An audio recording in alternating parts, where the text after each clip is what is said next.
let's start maybe from the beginning. We know you've been working on this film for like 35 years. So Jesus. why did Okay, it? What took you so long to make this that sounds movie? dramatic. Okay. No, Took you forever to make this no, movie. it took like, I think it took like 10 years from the initial idea to development, financing and stuff. It's the first film, so it's also like very complicated to get your voice heard as a filmmaker, to get people on board, because financially also it's like consequent. It's a rather big, large budget to shoot a film.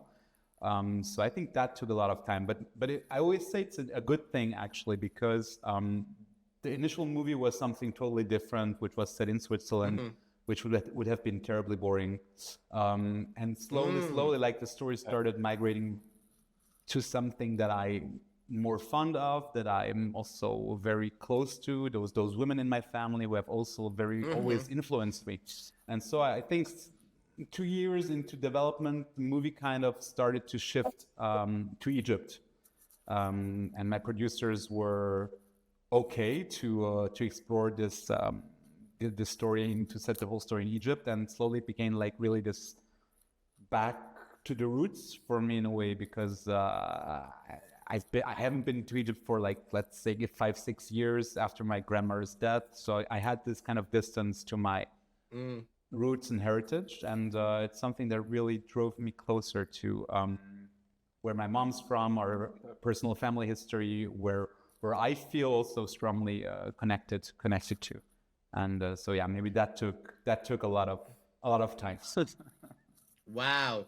So the therapy took you 10 years to get through. I'm more fluent in Egyptian, in Arabic than I was before doing this film, and I think it drew me pretty much closer to my heritage.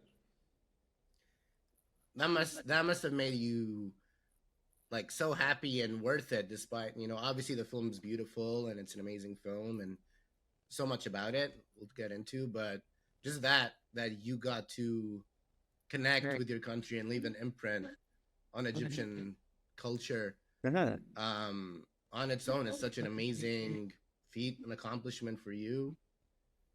I'm very happy. I'm sure you must feel really proud of yourself. I'm happy. I was scared at the beginning because the movie's mostly Swiss, like in terms of productions wise.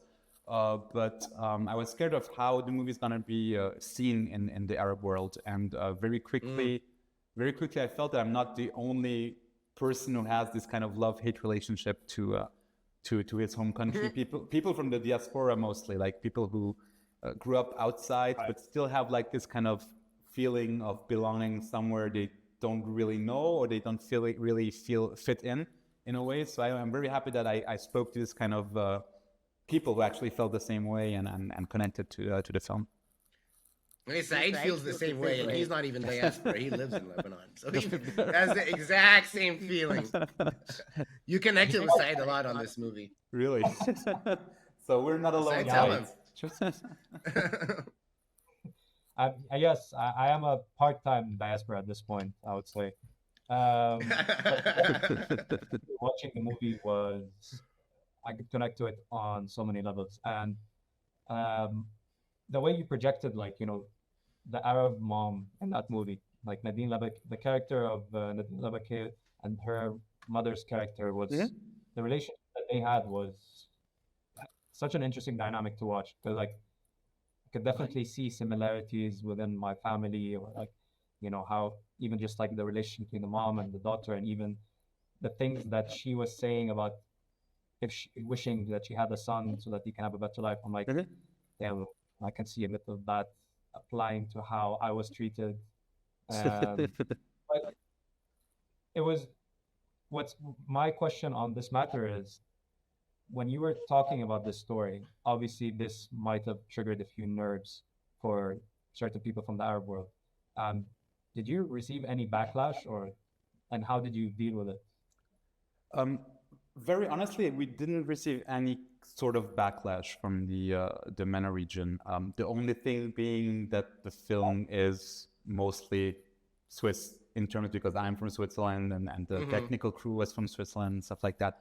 But otherwise, it was really like which I'm very happy about, it was seen like a love letter to Egypt, because it shows like a very nice part of Egypt that isn't often shown like in new Egyptian cinema, where they mostly like show Right. the other side, which is very good to show as well. But if you fall a little bit too much into like poverty porn, where you show only the bad sides and the bad aspects of a country, which are very important movies. I don't say I didn't say the opposite, but I felt like this movie for me was a love letter to my roots, to my family, to those women, and to Egypt in general. So we didn't have any backlash regarding this. Even if you analyze it in depth, there are a lot of topics that could be controversial, like the mother having extramarital affair, this ambiguity between boy and girl, also about this lack of sexuality. I mean, there are a lot of topics in there. Also the alcohol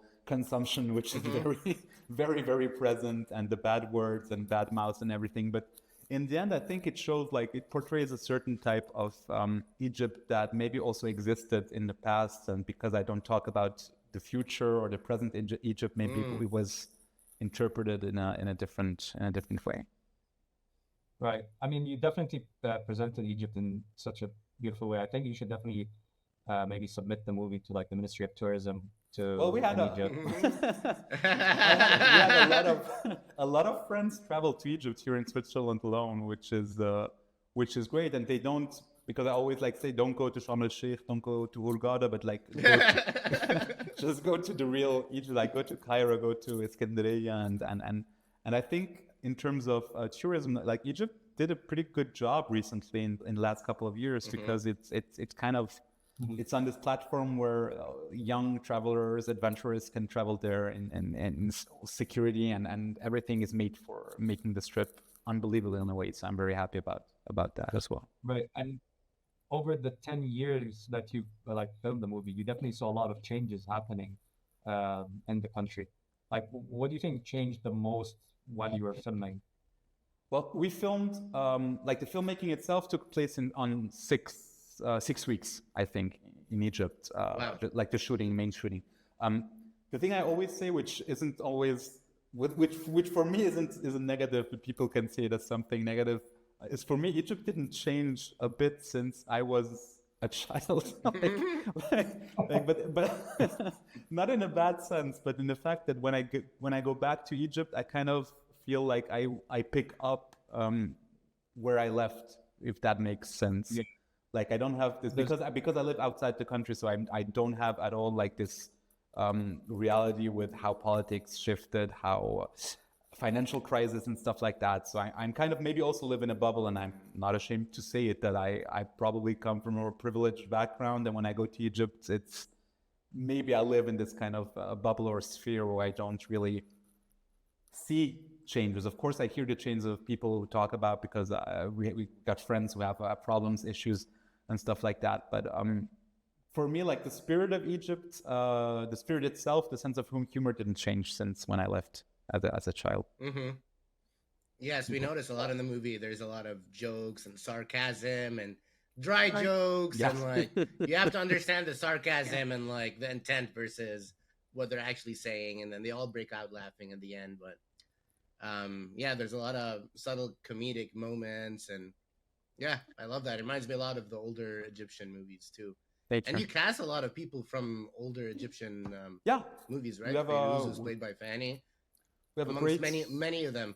Great Egyptian cast, and I was also like eager to like work with Egyptian actors, because the sense of humor or even the language, you have more nuances. So we didn't translate the script like I think like 1 or 2 weeks before shooting.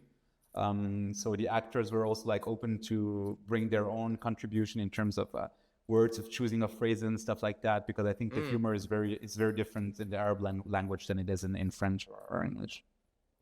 And so at what point did the cast get attached to this movie? So you've been working on this movie for 25 years now. 10 years. And 10 then... years. Stop saying that.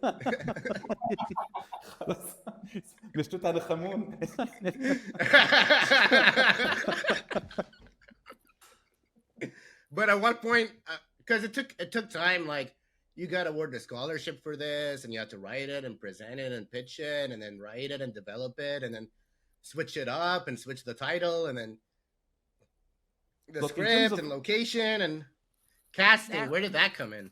in terms of casting, I'm a very visual person. I did art school before, so I'm very working like on this this technique. And very early in the development stage, I had the chance to meet Nadine in Lebanon, in Beirut, and I had the chance to meet Fanny Ardon in Paris as well. So we engaged a conversation like I think 5 years ago, probably. It's like mid-process, and I started writing for them in a way, like imagining them, of course, playing the parts, which is very enriching for me as a screenwriter and filmmaker. But yeah, so it was important. Also, like the cast, like Sanaya, who plays the maid. I envisioned her since the beginning, and it's only like I think 1 month before shooting that we had the chance to like nail her down and have her commit in playing this part. So because casting in Egypt is a total different thing than it is in Europe. Like you meet them over tea or coffee in an office where you smoke, and then deals are very made like a little bit like very quickly. And yeah, it's like it's a different process than in Europe, where you have to like write a letter, get engaged with this person, meet for coffee, discuss several meetings on and on, like years before. In Egypt, it was like we had the chance to work with Marian Khouri, which is a great Egyptian producer, was the niece of Youssef Chahine, who has contacts, of course, to all these actors. She was able to like bring them in the office, and I got to meet them like for 5 minutes, discuss the scene, the character, and they got on board by miracle, and I was very happy to work with them. Wow. So, I mean, I don't know, how did you? No wonder it took you 80 years to make this movie, because you not only did you learn that you just added 14. It's not you had the to Bible. learn European filmmaking. Yes. But then you went to New York and you studied American filmmaking, Hollywood filmmaking in New York. And now you're back in Egypt making Arab films. And each one of those has their very drastic different style of the acting, the cinematography, how they produce the movies, the timelines, how quick, how people work, all these things. It can be How did chaotic. you learn all that? Total fuck up. No, honestly, for a first feature, it was pretty rough in terms of working and processing the whole thing. I think what I learned from American filmmaking, or at least I would say like the American mindset, is that every story is like worth to tell if you give it like the right tools to tell the story. So this is something very optimistic about cinema in the end, because I think in Europe we often like more in like art house movies, auteur cinema, where it's very centered on yourself and very umbilical in kind of way, and like breaking out of this and telling a more mainstream story that's gonna have people from around the world engage. And I don't only speak like to the Arab world, but like also people in Mexico, Russia, who kind of felt identified. Oh, I have an aunt like this who smokes the whole day and who curses against her domestic help or waiter or whatever. So I think it's like something that opened up a lot. And I think Egyptian filmmaking, like if you talk Shaheen or Yusuf Nasrallah, it's very close to European cinema, because in terms of writing, in terms of what is personal, what feels personal and feels like engaged by the director. So I think it's pretty much close actually to this kind of Egyptian or Arabic cinema. But of course, in terms of acting, it's totally different. Like working with Egyptian actors is very enriching, because they're like very generous and they have like this, they shoot a lot. I mean, Ramadan series is like a marathon. Yes. It's like at this point, an Egyptian actors are like high sports people. I mean, they have to like go through this whole shooting process, and I think they're very generous, and sometimes in a different way you have to like tone them down a little bit, or like give them other things to try, which is very interesting. But one thing I had with let's say for Inam Salusa, who's a wonderful actress who plays the maid Sanaya, who's a theater actress who has like I don't know how many years of experience. and she comes and she nails the scene. But in Europe, you don't stop at the first take. You're gonna say, okay, can you do this? Could you do this like this, just to be sure to like cover? And she was like, why, wasn't this good? I said, no, it was it was good. We're just gonna try a little nuance or something a little bit different. So it's a different kind of shooting in the process. Wow. Just quick pause. Tamer, Yeah. do you mind just moving the mic away from your shirt? I think it's Yes, scratching up of on the course. shirt. Yeah, your mic's a little ruffly, but you're good. Here Okay, we go. cool. Let's continue. Okay. So what I love about your movie, like you said, it's not political. It's not about war. It is about these women and their lives. And yes, I want to tie it a bit to the first Arab movie that I saw that was like that was Caramel, Nadine Yes. Lebeke's movie. Sukar Banat. Okay, or Sukkar Banat. What was it like for you to work with Nadine Lebeke? I mean, you've been working on this film for so long. When you first started off, she was working on these indie movies right here. When you guys started filming, she was on her sophomore feature. And then by the time right before you guys started filming, she was already working on this masterpiece right here. Capernaum, yes, which is a masterpiece of Hollywood. So she went from like an indie queen to like international auteur, and so what was that like for you to see her growth and work with her, and what was it like to work with her during this time? Like, I fell in love with Nadine's movie, like Sukar Banat Caramel, which was for me also the first Arab movie that kind of resonated differently to like just tell a story that is set in the Arab world that tackles complicated subjects in a very poetic and innocent way as well. Like it's not a political movie, it's just a human movie, and it tells the human story.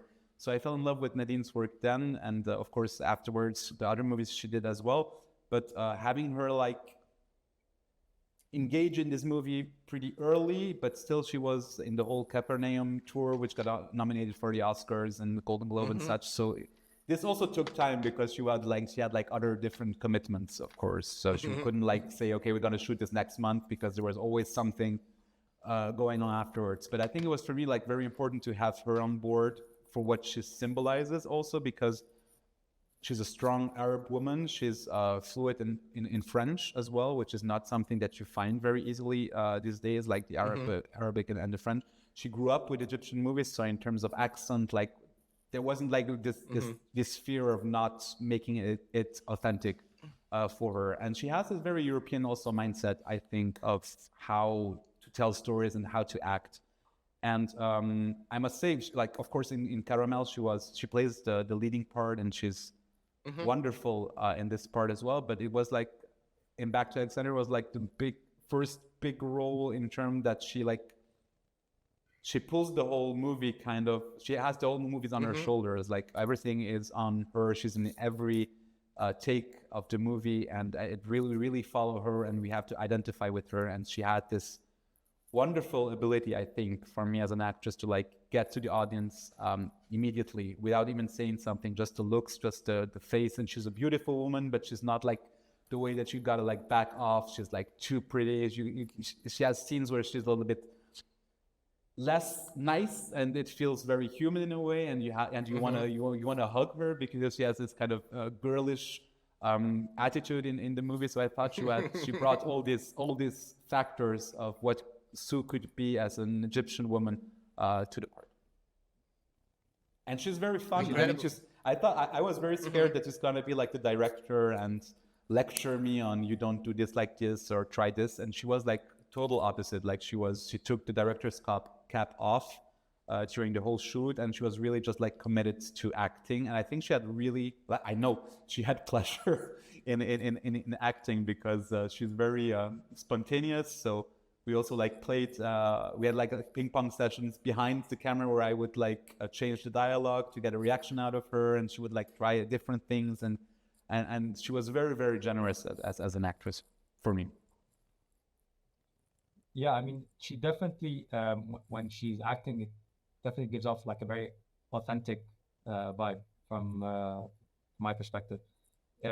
it seems like she's just, naturally there. She's present in the scene, and there's nothing forced from her side. It's like this is what's needed from the scene. This is what she's contributing, and she knows it, and she's giving it. That's it. Nothing more, nothing less. Which is like, I think it's kind of difficult to find in in actors and actresses, to find someone that just, you know, does what's needed and doesn't try to put a bit too much. I don't know if maybe if you, while working with Arab actresses, did you feel like maybe some of them try to over contribute, or maybe You're gonna have me they stoned. Yeah. They're all very present on socials, you know. No, and as I said, it's like I had. Of course, there were some. We worked with. We also worked with elder actors, like the actress who played Aunt Inji, Minha Batrawi, who has a yeah, certain age, who played in Shaheen's movies and Yusra's movies. And I was aware that she has this age and that she maybe didn't hear that well. So those were like difficulties, but in a way, I felt like she embodies Aunt Inji for me. So it had to yeah, be her. So we also, of course, you kind of like work around possible problems or problematics that you can have on shoot, like having shorter takes or just the things that you need just to have this secured, because in the editing you can like redo the whole movie. And I think a lot of the actors,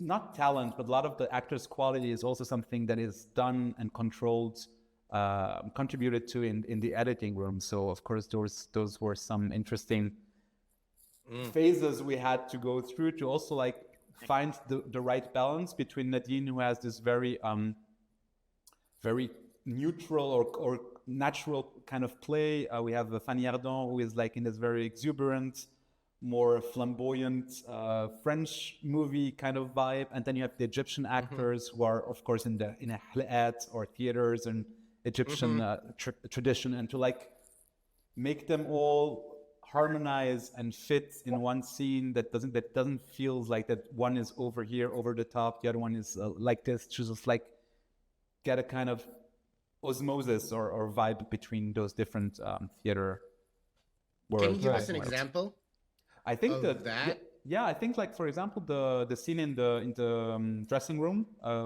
where Sue tries on a dress and she has to play. She sees her mother who talks to her, and then there's the saleswoman, which is played by Salwa Osman, who doesn't see the movies. So we had this really small cabin where the three women had to fit in without seeing each other, and Salwa, who has this very dramatic and pompous kind of play, which was perfect for this part, while Fanny Ardant was very distant from everything, and Nadine, who quite didn't say a lot in this scene. I think that was very important to like get Salwa on a level that is funny. Like it's funny for the scene because she's like this pushy saleswoman, but she doesn't feel like somewhere else, like in terms of acting, she's as strong as Nadine or as Fanny's character. And it was important for me to like find everybody like has to be put in a good way or their best possible way in their scene. It had to fit like a glove. Yeah. It has. And Sal was an amazing, very generous actor who wanted to like go for it, and the scene had to be cut also because we didn't have lot of time during shooting, so we had to like cut down a few dialogues. So yes. Wow. something. So you're telling us, continue, Side. I'll pinpoint on this. Speaking about time and space, and something that I was curious about was how, I mean, because the movie was shot over a long period of time, and obviously you needed to work with different venues across Egypt, different cities and different locations. How were you able to manage, getting everyone to be on board with you for so long, on like in different locations, and just like constantly following up, even like maybe 1 year later you come back and you're like, yeah, we need to film a scene in this place, which is like 10-15 kilometers or more from the previous location we were at, or 100 kilometers even. So you guys are moving from city to city. yeah, of course. Like to be very honest, you have this whole phase where you're writing the movie, where you're having a budget, where you get people on board, like cameraman, DOP, sound, boom operator, editor, Right. which are in the conversation, and of course, then gets to the point where you have the budget and you know you're gonna shoot. So then you start to like align all calendars. Like, of course, when is Nadine available from when to when? When is Fanny available? When is this person available? And there are people that are going to drop out because they have other commitments, of course. But you try to work like around the issue of like main cast and stuff like that, of course.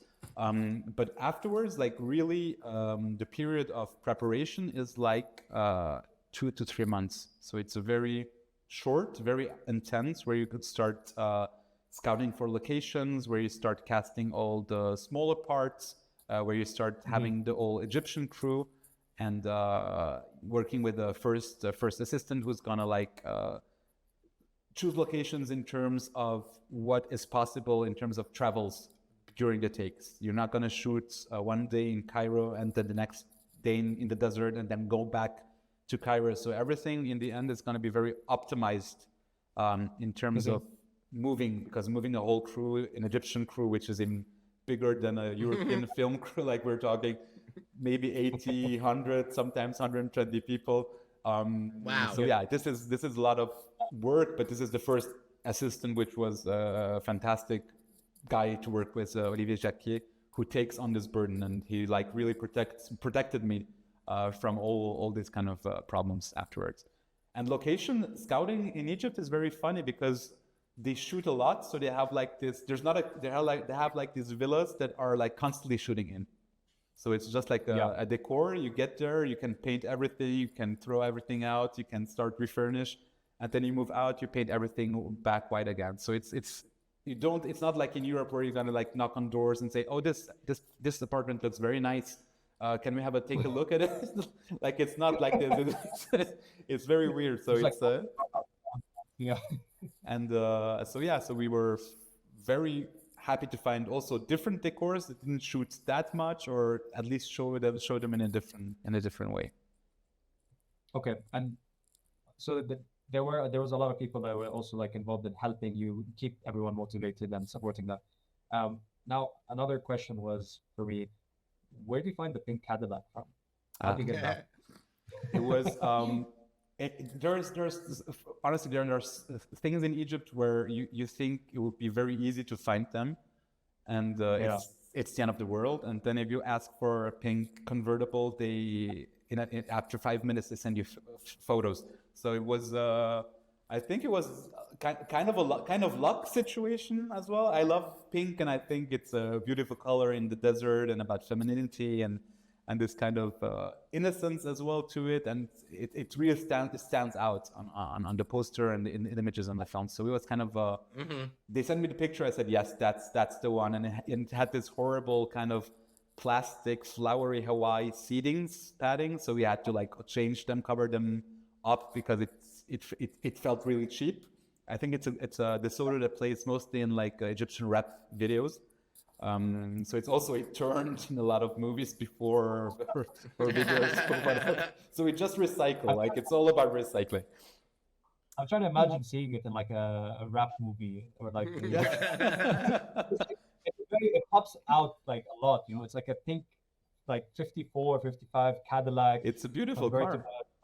And it is amazing. And I think it's a character, like it's a figure itself in the film. It plays this kind of character as well of the car. And also in the sound design, we tried to make the car funny at moments, like when it's really slowly, when it's abruptly stopping, where you have the kind of this sound design also to like emphasize on the car's inner life or whatever. I mean, I still can't get over the fact that you found it and it was like operational. It was frankly very easy to find. Like, that's one thing. Alhamdulillah, at least something that was easy. So we're gonna take that. We're not gonna be picky with this. But for instance, for one scene, we had a scene with a sugar cube. Mm-hmm. at the end of the Right. movie, Yeah. and it was Yeah. it was important for me that it was a sugar cube. But then on the set, I don't know for what reason, there was only like sugar, Yeah, granulated sugar. powdered sugar. And I was like, Yeah, no, but I granulated. wanted the cubes. Oh, no, no, we don't Mm-hmm. have cubes in Egypt. I was like, of course you got cubes. And So, of course, 20 minutes later, we got sugar cubes. I don't know. they did find them. Okay, good. You have to stick with the vision. I mean, for so long, I can't imagine like sticking with one project for all the time that you spent with this one project. I mean, I'm sure you must have Yeah. had many different ideas come and go, or different things like, oh, Yeah. I wish I put my time on this or on that, and Of course. like how I don't understand. Like I'm trying to understand from you mentally, how do you stick to one vision for so Yeah. long? It's incredible. Listen, I think having the good people involved in the movie that you can lay on and who have the same vision, I think this is the most important thing. Like the DOP had the same vision of what the film's gonna be like, the costume departments, the set decoration. So all these people like contributed to, because we had a lot of discussions beforehand, before shooting. So they very contributed in how to get the vision into image, just the color of it. But I think after, most like picking all the right actors, picking all the right costumes and the right places, there wasn't like one scene where I said like, ah, shit, I hate this decor. She's not maybe the good choice, or this dress doesn't reflect what I wanted. So everything was, because I'm a little bit of a control freak as well. Everything kind of like matched the vision that I had of the movie. And if there was something that couldn't work for X reasons, we would do everything to like work around the problem and like get to where we wanted in terms of visuals, or in terms of feelings or acting. But I think, yeah, because I worked so long on this project that I had a very clear vision of it, and I think it translated in image or emotion at the end. And honestly, there are a lot of things that were complicated during the shoot and also during the editing.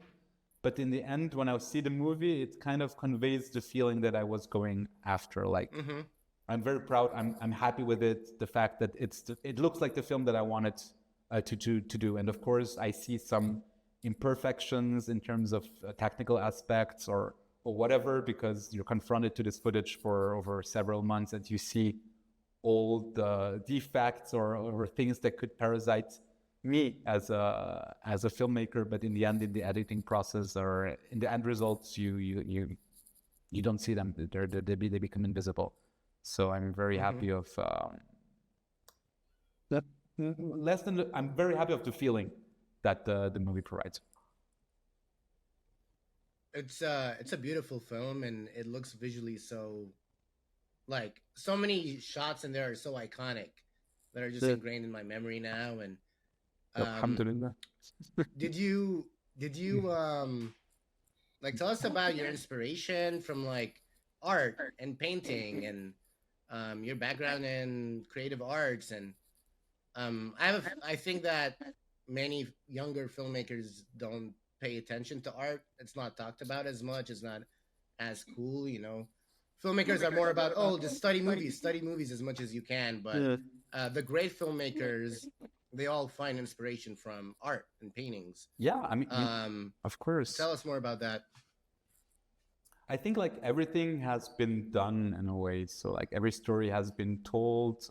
It's just like always a new version of your story. But I think and being aware of this is, for me, I think an important thing in the fact that I don't see myself as somebody visual who's gonna influence a new type of cinema or who's gonna have this imprint. But I think I grew up with certain references, with certain artworks that inspire me, with music. Everything builds up to what I want to tell as a filmmaker, and maybe the way I'm gonna tell it as well. And I think classic art for me is a big inspiration, of course. I think we also try to like figure the scenes as paintings, to have like very big angles where you see the decor, where you can play with the shadows, with the person who is lost in space and stuff like that. In the hotel, for instance, the scenes with the aunts having more kind of a Caravaggio kind of vibe in terms of lightning, colors. So I think, yeah, those are all influences, and in a different form of art, but which are for me Disney movies, which have tremendously influenced me in terms of heroes and villains, and this kind of iconic iconization of characters. You know, if you see the Little Mermaids, for everyone it's going to be the red hairs with the purple bra and stuff like that, where they're just like very iconic in terms of graphism, in terms of colors and shapes. And we try to do this with the costume wise, with the mother's costume, which is this kind of green dress with always kind of the same silhouette, was not exactly the same one from scene to scene, because sometimes he has the longer sleeves or a cape or a belt with a leopard imprint and stuff like that. It's like small details, but still like you have this kind of figure, this kind of stylization. Also the blue dress of Nadine's character, where she has this kind of princess-like thing. So everything we played like with iconography in a certain way. And I think this was mostly done in costume and in the hair department. Very kind of focused on this. But I think afterwards, sorry. I know. I was going to ask since you mentioned Disney movies, which one had like the most impact on your childhood? Well, not to be very cliche, but of course, Aladdin. Aladdin, bro. I was gonna call it. And maybe because I'm half of Greek descent, Hercules was also one that left a big impact on me. I think Hercules, in the term of like the visuals, which was wonderful. There was Pocahontas, which tried this kind of different kind of style animation with no contouring, and then you had Hercules, which played with kind of Greek designs in terms of drawings and stuff like that. So I thought it was very, very nice. But of course, Aladdin was what, even if it's a total fuck up because you don't know where it's set. Like I don't know where Agrabah is, if it's more like Indian or Asian or Middle Eastern. And I think Guy Ritchie did a great job in the real action film, because it's still like you don't know what's going on in terms of costumes or accents or whatever. Definitely misappropriation of the culture. Yes. But I mean, total. I guess that comes back to us as Arabs to figure out ways to properly present it, which is you definitely know your movie, which is amazing. You think you'd find a way to make a Disney movie, but more culturally appropriated to the Arab world? Yeah. I would love to. I mean, I don't understand. What would you include if there was like a Disney movie in your mind? I'm still waiting for Cleopatra in the Disney movie, but I don't know how they didn't do this yet. But no, I think there are a lot of stories that are worth, and also like there's more poetry in Egyptian stories or Arab stories. Like you have this kind of philosophy and it's strong characters and still like strong villains and this inner struggle also with the society and everything. So I think you could tell like awesome movies in the Arab world in animation.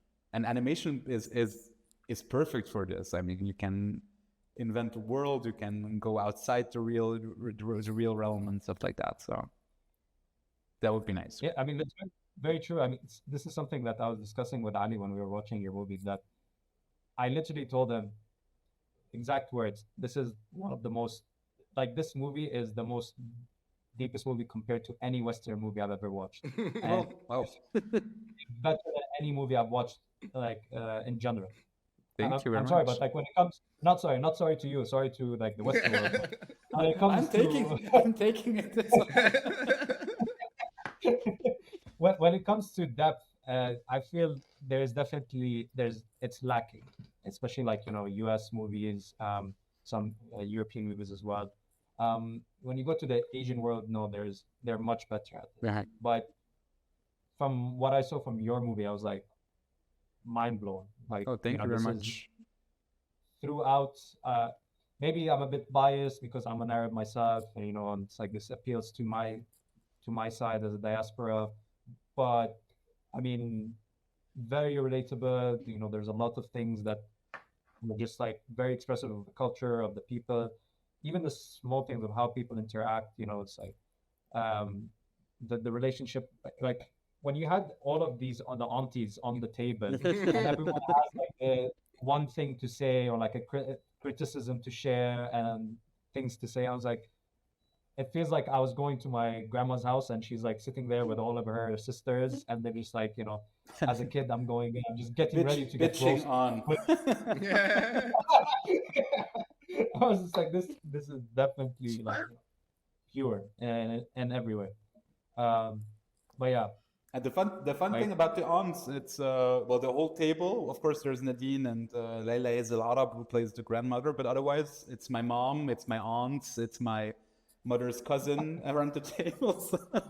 So it was a very fun and intense scene to shoot. But it was nice bringing those people who influenced me also to the table. yeah, I mean, Wow. definitely amazing stuff. Thank you very Ali, much. But it's I mean, it's the most rewarding thing was talking to people, to audiences who react to the movie in this way, like on a very Hmm. personal level. And it's I feel it's very sincere, because also if I go and read, of course, all letterboxed comments, even the bad ones. I like No, yeah, only- damn it. I like only the good ones or the funny bad ones, because there are a lot of bad ones as well, which is totally okay. I mean, of course. But the fact like people who also like saw things that I envisioned in the very beginning, which got lost in the movie afterwards, because everything shifts, but still like they felt this feeling, or they felt this character brought this to the table and stuff like that, and they identified to Nadine's character in a very deep way finally, because she's like this woman who never had experienced love, who never experienced also like a sexual love with other people, and they had different interpretation of what this meant, and I thought it was very heartwarming. No, so sweet. I wish we got more of the taxi driver, Hazem. This character. Yeah, he's also He's Habibi. incredible in that movie, and he's only in it for so little, but wow, he shines in it. And he's a very nice. Yeah. I always say this. He's a very nice guy. He's a very nice person to work with. It was a pleasure, and he's very good looking. Of course, it was very important for this movie to find like somebody who is attractive, that it makes sense that Nadine could like have this kind of flirt going on with him, but still he didn't have to be like this kind of lurky guy who's gonna hit on her, and you gotta be like, oh god. No, he was not creepy. No. Yeah, he was.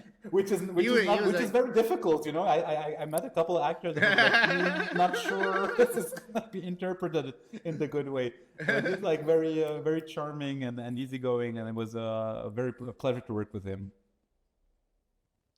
Something I'm sorry, I just wanted to go a bit deeper on that point. It's like, why couldn't we see more of him?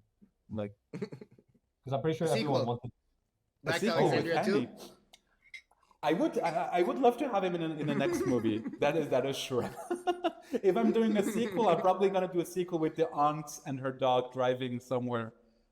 The dog. Oh my god, so funny. What was it like working with that dog in the movie too? It was such a lazy dog. Honestly, it was the most. I thought was that good for the role? I mean, no, but we supposed to be a bit of a brat. We had the dog trainer who is called Captain. Everybody knows who has a responsibility. It's called Captain. It was Captain Mahmoud, who was for the dogs, and he showed me different kind of dogs, and I was like, no, not this one. And then he showed me this dog and said, yes, of course, that's the one I wanted from the beginning. Why didn't you like propose him from the get-to? I was, okay, you think it looks like? Yes, it's like looks like 1-to-1 to the dog that I had on photo. But the dog, what problem was, he was so lazy.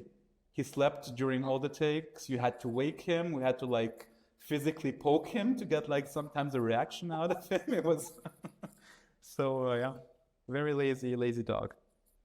But he looks cute. He's good. He's a very really convincing cute Snoopy.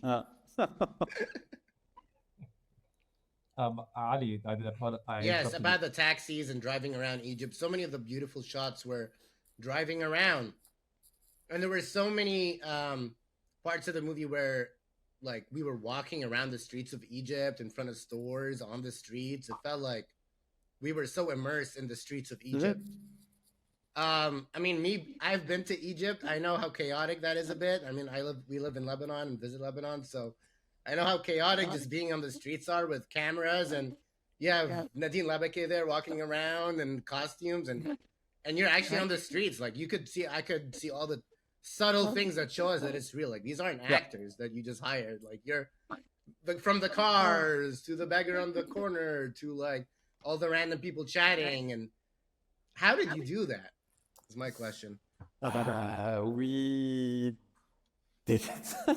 No, it was important. It was important for me to have like this immersion, this real immersion inside of Cairo, Zamalek, Alexandria. So what we do, they're really used to like shooting in Egypt. So I mean, there are so many things going on in Egypt during the day. If there's a shooting here, they're not gonna react more to this than they would react to somebody who sells like this wonderful pastries off the street. I mean, there's like different kind of nuances to this.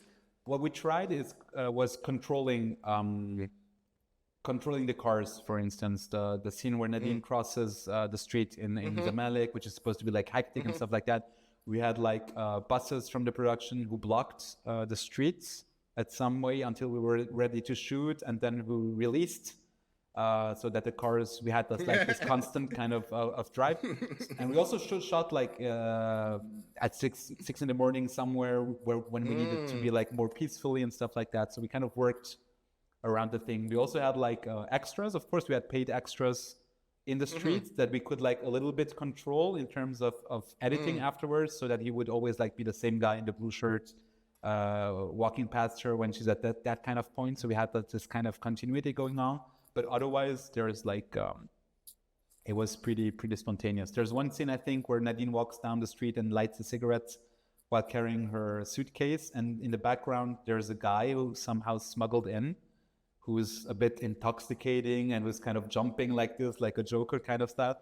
And this was somebody from the street who were just a little bit scared, is he gonna do something or not? But afterwards, he just walked by. So you also like you also kind of play with this element. It adds to the chaos. That's for sure. And it's beautifully organized in a way. Like the crossing a street in Egypt, if you lean into it, it's pretty safe. if you have faith in the Egyptians. You capture the driving too, the chaos of driving around, and and the bumps, all the honking and the people cursing and the bumping and stuff. I think like the sound guy was the one who was the most challenged, because he hears everything amplified to 20 times and the whole day. So he in the evening he never came having drinks or beers with us after the shooting, because he was still like kind of in this whole kind of messy situation. Like for someone who lives in Egypt, maybe like they don't necessarily always see the beauty in all these things, or the comedy or the weirdness. And I say this because I go to Lebanon often, and just because I come like once a year or so, whenever I do go, I do find beauty in all these random things, just because it's not my day to day. But in your turn, you were able to find the beauty out of all of it and make it into a movie. And I think it took that very unique perspective that you had, rediscovering Egypt as an Egyptian. So you had those ties, you had that knowledge, but you're rediscovering it all with us. And it I mean, it's amazing. Like only you could have made a movie like this, where it shows Egypt in such a beautiful way, and you're celebrating it, even all the things that people might find uncomfortable in it. The grittiness as well. And the grittiness as well, too. Yes. I just wish there were more people making more movies, and I wish you could have made more movies and keep making more movies. And I'm looking forward to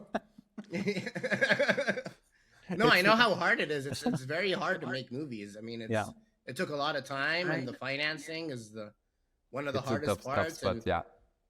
And then when you are making a movie, you have these 80 to 100 people, and like it's a whole industry. I mean, all these people are working, they're staying at hotels, they're traveling around, they're eating food, all the restaurants are like, you're providing like life and an industry and people making money out of this whole process, and it's a huge financial responsibility. I don't know. I mean, I see that in Ireland, they're trying to start subsidizing their artists and giving them UBI, basic income, so they can just work on the arts. Are they doing anything like that where you're at in terms of trying to encourage filmmakers? In Switzerland, they could. I know how important it is. No, of course. I mean, like in Switzerland, all is financially speaking, everything is like public funding. So we don't have like private equity or private investors. So it's like more like taxes who pay for culture, which is in Europe, like mostly kind of this system, like Belgium, France, countries like that. So yeah, it's difficult also to, like, as a Swiss person or a Swiss filmmaker, to like shoot a film that is totally outside of the country, because still if you get money from Switzerland, you have to spend a certain amount either on Swiss people or on Swiss locations or Swiss technic institutions, stuff like that. So it begins to it can get pretty tricky in a way to like ask for money and then also have to like spend it correctly while shooting totally abroad. And for the Egyptian world, in terms of financing, it's even if the film for me is a very Egyptian movie, it isn't on the paper. So we had the luck to have ART TV network, who was a co-producer in the Arab world on this film. But that's quite it. You don't get access to like other kind of financing institution in the Arab world. So it's a miracle that this movie, yes, how it happened, and 80 years, and mashallah.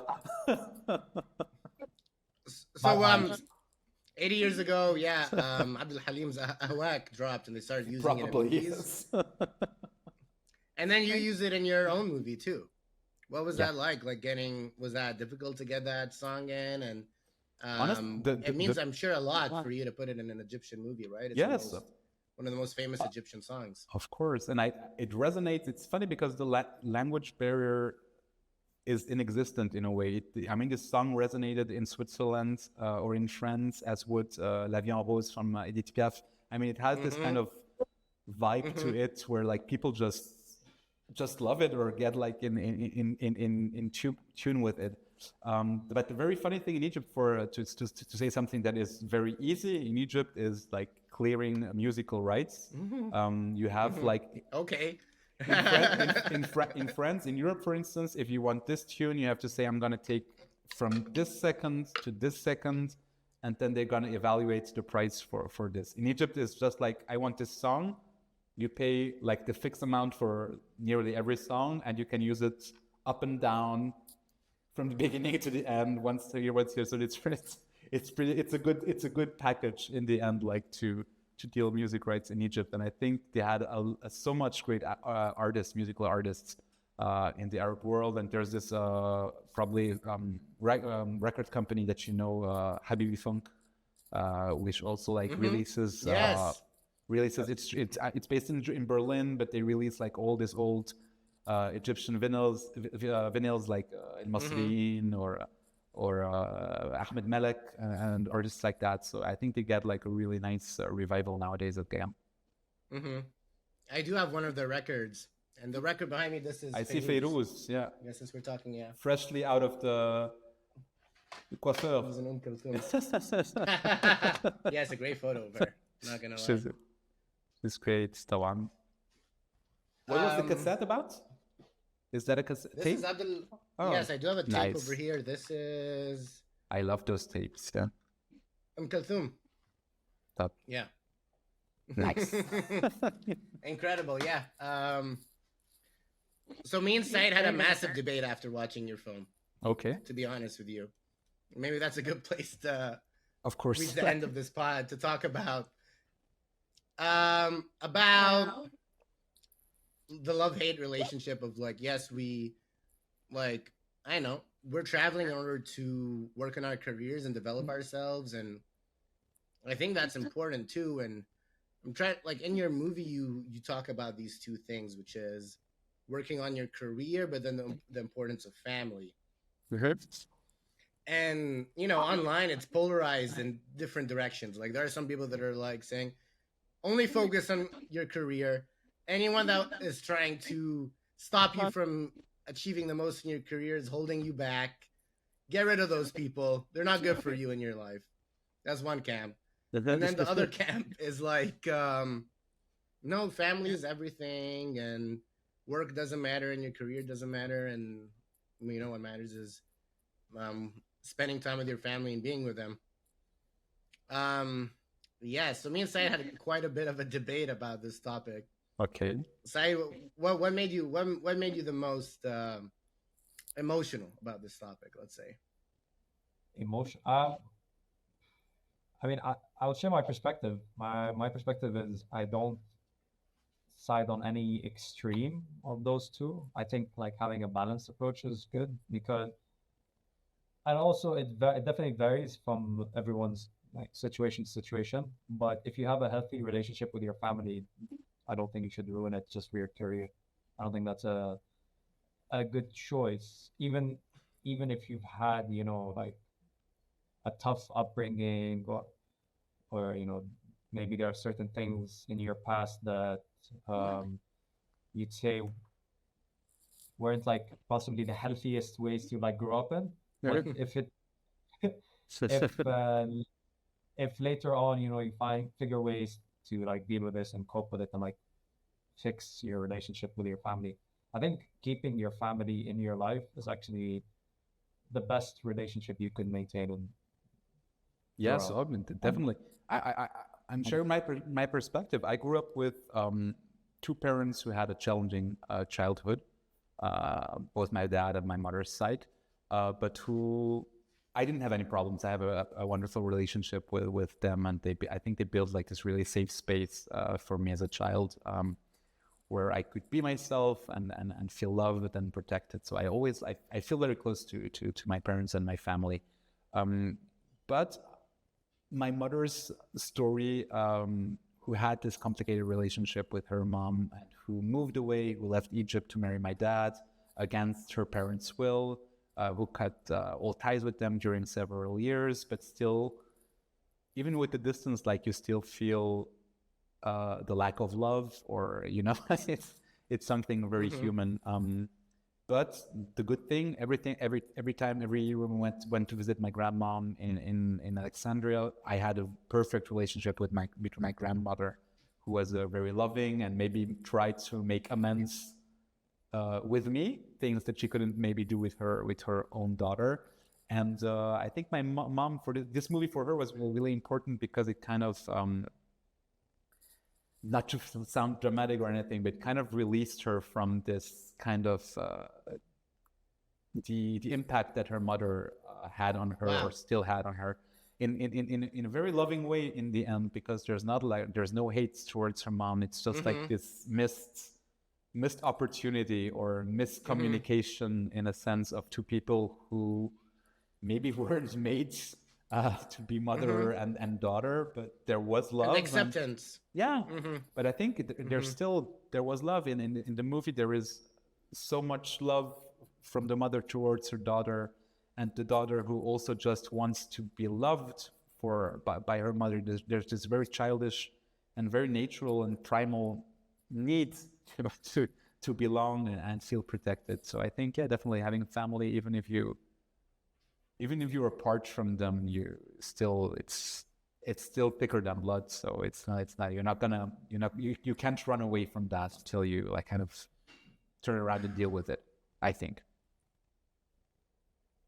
Adi, what's your perspective? That's pretty deep. Say way deeper than American movies, my guy. Yeah. My opinion on it is, I think one of the things I noticed in your film that remind me of the things that I don't enjoy about our culture is the constant criticism, like criticizing her about not having a partner, or about her weight, or about how clothes, the way she wears, or long list of criticisms. And you know, Said thinks it's good to be like honest and direct and just like, you know, tell people how it is, and that's a good thing about family. yes. My opinion, I think you need to, family's there to love you without judgment. That's how I would like it to be. Maybe they push you to the best version of yourself. There you go. There you go. Because look, Ali, this is my perspective on that. My counter argument is if you can handle your parents' criticism, you can handle criticism from anyone. You can say you can literally put the middle finger up to anyone. No one can say anything against you in the real world if you can handle your parents' criticism. And I think that's the best thing about if your family is criticizing you. Because I would definitely share my perspective. My family, mashallah, both sides love to criticize. And both of my parents are like firstborn children. So they are, the ones that are they're the ones who get all of the parenting from the beginning, from the get-go. So and then put them together and I'm the firstborn as well. So it comes again on me. Gabon, of course. Times 10, it gets compounded somehow. So yes, in the beginning might be a bit, tough, definitely. But I think in the once you become an adult, once you become, like past the age of like 22, 23, 24, it's like no one can tell you shit. You're just like, if anyone has any kind of criticism towards you, you're like, fuck you, leave me alone. Yeah. It doesn't have the I same think that's impact, of course. It's kind of, yeah. but it's nurturing and it's nurturing in a way. Yeah, I think it has. It builds I your think character up as well.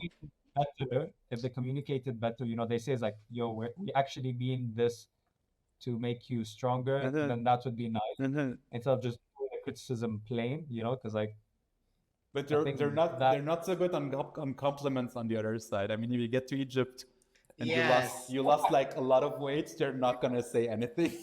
They're gonna be just like, we might need a bit of a balance. Yeah, exactly. Criticism and then a bit of a compliment, like every now and then. and then slamming, build him up. I think Tamer's saying we're both right. Okay, this is Exactly. an argument that has not been concluded just yet. Right. My Yeah. last question for you, Tamer. Uh-huh. I think of filmmaking and art in general as like a tree. You have the filmmakers of the past. They're like the roots and the trunk of the tree, and then people like you're like the branches of the tree, and then you're inspiring light into the leaves. And the leaves are the future filmmakers Uh-huh. out there. That's how I see it. I mean, you can call me crazy, No, it's very but romantic. thank But you. it's true. No, it's true. I think we get nurtured from all the people, but in I think every art form in general, and I think I like to reach out to people that I admire, like actors or writers or directors. Not necessarily to like get something out of them, but just like to have this discussion on how they see certain aspects, what they think about this or that, if I can give them something to read or have their opinion on something because it's valued. And I think you build up to this. And I also like young filmmakers who reach out to me through Instagram or Facebook or whatever. I always try to like engage or give my point of view or be helpful in a certain way. Of course, you can't like, if everybody wants to do a short film, I'm not going to help everybody shooting their short film, but I will try to like be accessible and very human about it, because I think like if you're a young filmmaker and you have this dream, it's very easy to have those dreams shattered by someone as well. So being like this nurturing person in a certain way, which I'm trying to be. So the branches to the leaves. It's like this guy. We were in Saqqara. This was the best interpretation of Egyptian fresque in Saqqara at the pyramids, and he was explaining. He didn't speak very good English, but he was just explaining this fishing scene with pharaohs, and he was like, it goes from the fish to the tree to the people to the fish to the cow. And I was like, what? So maybe that is filmmaking. Beautiful. Yeah. This has been a beautiful podcast, Tamer. Thanks Well, for. I know we thank went you very very much in for having depth me. It was into all the nice. different things. Was nice meeting you guys You as can well. use this on your Blu-ray as an extra bonus feature for your interview. So I'm after kidding. after the LP and the cassette, we're gonna have the Blu-ray. That's good. Let's go. Yeah, when is it out on DVDs and Blu-rays just yet? Where can people get No, your it's movie in, right now? it's on Netflix in the MENA region only. So if you have a VPN, you're free. You can freely stream it there. It's in the Arab world. It's pretty much everywhere. In Europe, Switzerland, Germany, France as well. In the US, not yet. We had a punctual screenings. What's the process of getting it on DVDs? Like, I don't think they do this anymore. I don't. Yeah. Okay. Not sure. It's gonna be released probably VOD. I know it's but yeah. I mean, most people are watching it streaming online. Yeah. Or DVD renting. is Yeah, kind of. exactly. I don't have any DVD player as well, so. You're kidding me. I'm sorry. There is something so beautiful in holding a DVD, a Blu-ray, Yeah, and of course. like, you know. I'm here Because with you. inshallah, boy. Inshallah, boy. Filmmaker. Yes, Aywa, we of had course. on the pod. Yes, Rashad. Amjad, yes, and like fantastic filmmaking, and just being able to have the DVD because we know, like, this is the only way I can watch this movie, you know. Yeah. And so having it is such a huge thing. It's my access to this movie and all the bonus things that come with it. We just want to learn from you guys. You know, there's so, like, information is gatekept a bit, or it's hard to access sometimes, and that's why we love doing this podcast too, to go so in depth and ask you about all these small details. So, well, I hope we it get a was a little huge bit interesting for picture. you guys to yes, figure no, out more massively about so. the process. What's next for you? I got a feature film script that is in the financing stage right now, which is hopefully going to be shot in Egypt as well. And I have something totally different that is in Switzerland and Italy, set in the 1960s. Kind of a musical take on a different story. But yeah, still, Oh, wow. There are a lot of projects coming up. Of course, it takes time, as you said multiple times. But no, I hope to get them done soon, inshallah. Inshallah. When's the next Lebanese project, if there's gonna be one? the next what? Lebanese project. Lebanese. Oh, I would love to. If Egypt it shouldn't work out, Lebanon is definitely on the top list in terms of location. I think it's also the most closest to Egyptian culture in terms of this kind of European flair to it and the women as well.